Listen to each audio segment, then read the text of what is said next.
Legenda Baru Klinting. Di zaman dahulu, di sebuah desa bernama Desa Ngasem, tinggallah seorang wanita bernama Endang Sawitri. Ia mempunyai seorang anak bernama Baru Klinting. Namun, Baru Klinting, pelan-pelan nak, tunggu ibu.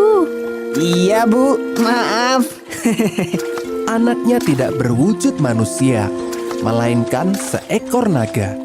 Hal itu membuat para tetangga menjadi takut. Wah, ayo ibu kaget ya. Dasar kamu ini, jangan seperti itu. Nanti orang-orang jadi takut sama kamu. Lihatlah itu. Lihatlah. Itu si Baru Klinting. Iya, wajahnya semakin seram. Ih. Seiring Baru Klinting kian beranjak dewasa. Ia mulai berpikir siapakah ayahnya yang sebenarnya. Ia pun memberanikan diri bertanya pada ibunya. Ibu, ada yang ingin kutanyakan pada ibu. Ada apa nak? Tidak biasanya kamu seperti ini. Apa yang membuatmu gelisah? Sebenarnya siapa ayahku? Di mana dia sekarang? Tak tega melihat anaknya yang terus-menerus penasaran, sang ibu menjawab. Ayahmu adalah seorang raja bernama Ki Hajar Salokantara.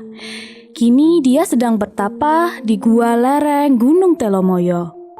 Mungkin ini sudah saatnya kamu menemuinya. Jangan lupa untuk menunjukkan kelintingan atau lonceng di lehermu itu. Hah? Lonceng itu adalah peninggalan ayahmu. Itu merupakan bukti bahwa kau adalah anaknya. Setelah mendapat restu, Baru Klinting bergegas mendaki Gunung Telomoyo. Ia pun akhirnya sampai di mulut gua. Ia berhenti sejenak. Apakah ayahku benar ada di sini? Bagaimana jika dia tidak mau menemuiku? Sudahlah. Yang penting aku masuk saja dulu. Di dalam gua, Baru Klinting melihat seorang pertapa tua. Ia pun bertanya, Maaf, apakah Tuan adalah Ki Hajar Salokantara? Benar, siapa kau? Aku adalah Baru Klinting. Ibuku bernama Endang Sawitri. Kata ibu, kalung kelintingan ini adalah peninggalan Tuan dan menjadi bukti bahwa aku adalah anakmu, Tuan. Kau anakku? Ki Hajar Salokantara diam sejenak. Kemudian ia berkata, Kelintingan itu memang peninggalanku. Namun aku masih butuh bukti. Jika kau bisa melingkari Gunung Telomoyo ini dan bertapa selama 1 tahun, maka aku akan mengakuimu sebagai anakku.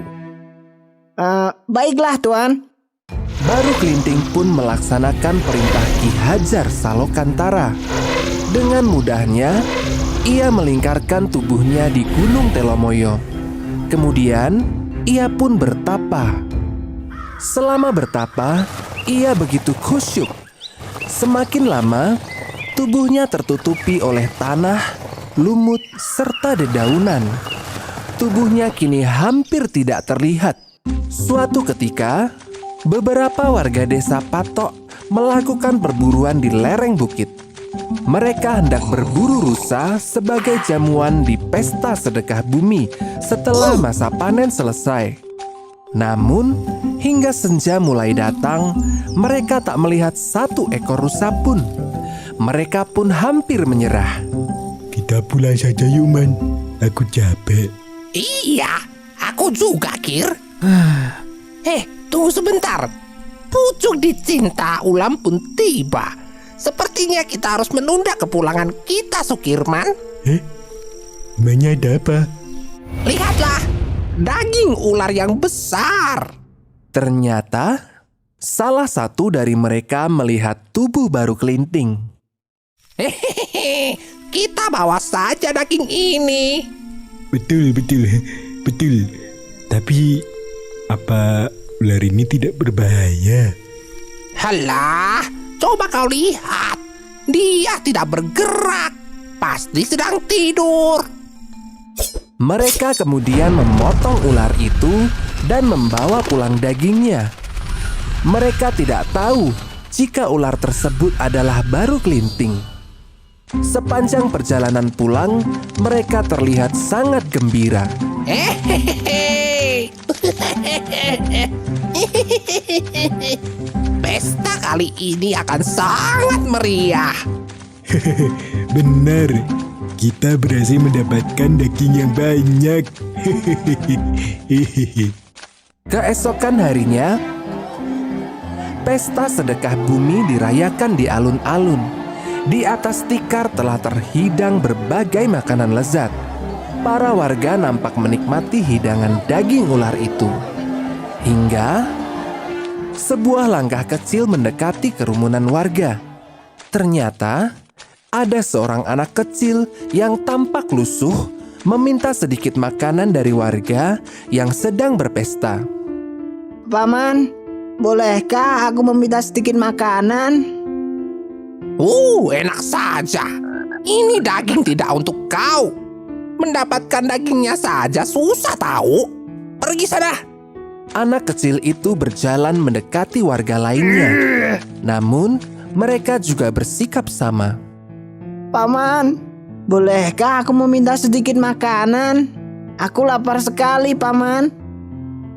Kotor sekali kamu. Sana, pulang ke rumahmu. Makanan ini hanya untuk warga desa sini saja.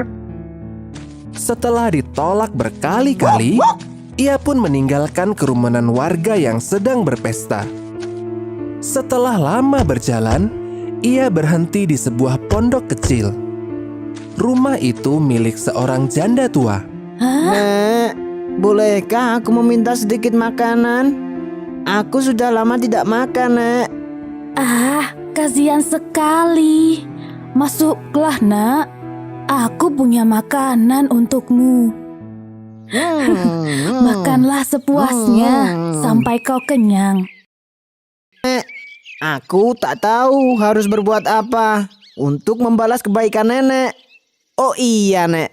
Aku minta satu hal pada nenek. Ketika nenek mendengar suara gemuruh, segeralah naik lesung untuk menyelamatkan diri. Tolong turutilah perkataanku ini, Nek. Baiklah. Meski tidak paham apa yang dimaksud, nenek itu mendengarkan permintaan si anak kecil. Selesai makan, anak itu kembali ke alun-alun desa. Ia berusaha untuk meminta makanan kembali. Paman, aku minta sedikit saja makananmu. Lagi-lagi, penolakan yang didapatnya. Kamu lagi. Pergi sana. Ia bahkan didorong hingga terjatuh. Tiba-tiba, anak itu mengambil sebatang ranting kecil. Ditancapkannya ranting itu ke dalam tanah. Lalu ia berteriak, Aku tantang kalian semua. Aku tantang kalian untuk mencabut ranting ini. Para warga tertawa mendengar tantangan anak itu. Satu persatu, warga berusaha mencabut ranting itu. Namun, tidak ada satupun yang mampu mencabutnya. Selang beberapa saat, anak kecil itu maju ke depan. Sebelumnya, aku beritahu kalian. Aku adalah Baru Kelinting, jelmaan ular naga yang kalian makan. Aku datang ke sini untuk menguji kalian dengan meminta sedikit makanan. Namun, kalian tidak mau menolongku. Tiba waktunya bagi kalian untuk menerima hukuman atas perbuatan kalian ini. Baru Kelinting segera mencabut itu. Dari bekas cabutan ranting, menyembur air yang sangat deras. Semakin lama, air itu semakin deras dan mengakibatkan banjir bandang. Dalam sekejap, desa tersebut tenggelam oleh air bah dan menjadi sebuah danau rawa. Semua penduduk desa pun ikut tenggelam. Hanya ada satu orang yang selamat. Ia adalah nenek janda yang memberikan makanan pada Baru Kelinting. Ia selamat karena menaiki lesung sesuai pesan Baru Kelinting. Danau rawa itu kini dikenal sebagai Rawa Pening karena airnya yang jernih. Rawa Pening sendiri terletak di Kabupaten Semarang, Jawa Tengah.